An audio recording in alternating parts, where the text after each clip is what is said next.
More complicated scatter profiles, in particular those that differ significantly as a function of angle of incidence, need a more complicated structure for the BSDF fit.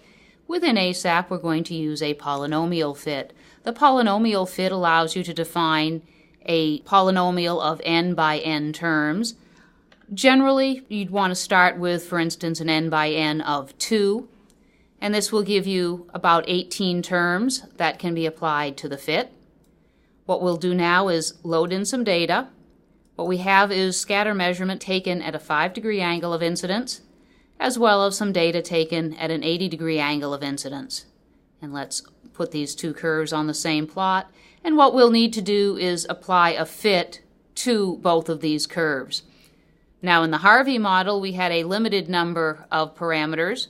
The polynomial model will allow us several more. In the case of this utility, we want a maximum of 10 variables at a time. Since I have 18, I'm going to turn off the last 8 and then perform an auto fit. And as you can see, I still need to continue to fit. I'm going to add some more terms, and you'll notice that if I iteratively press the button, it's going to get a better and better fit to those terms. And as you can see right now, it's pretty good, except we need a little bit of work up here.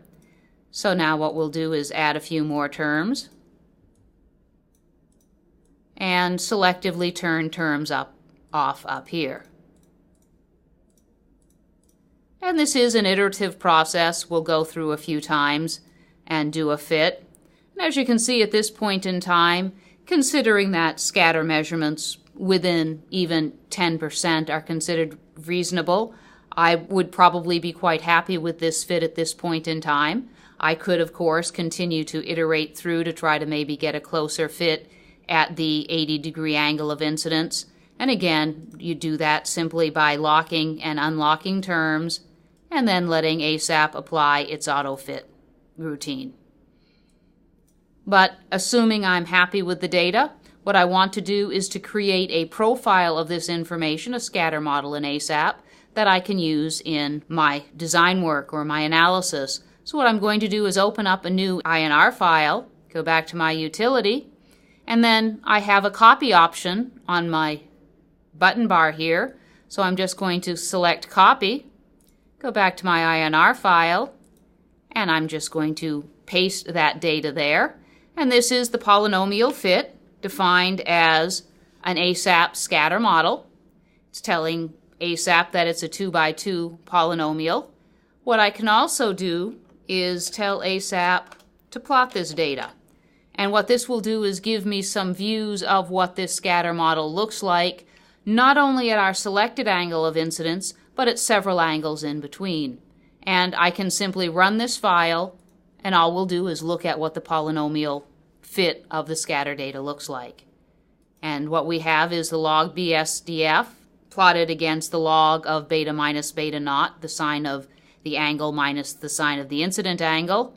And here's the log BSDF as a function of the angle of incidence, both forward and back scatter directions. And this data is very similar to what we had in our initial curves, so I'm happy with this results, and I would then be able to apply this model to any ASAP surface.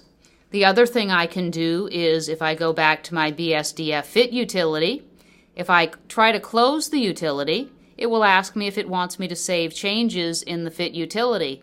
And if I click yes, then what I can do is say I have my polynomial of my black material, or whatever the appropriate name is, and I can save that.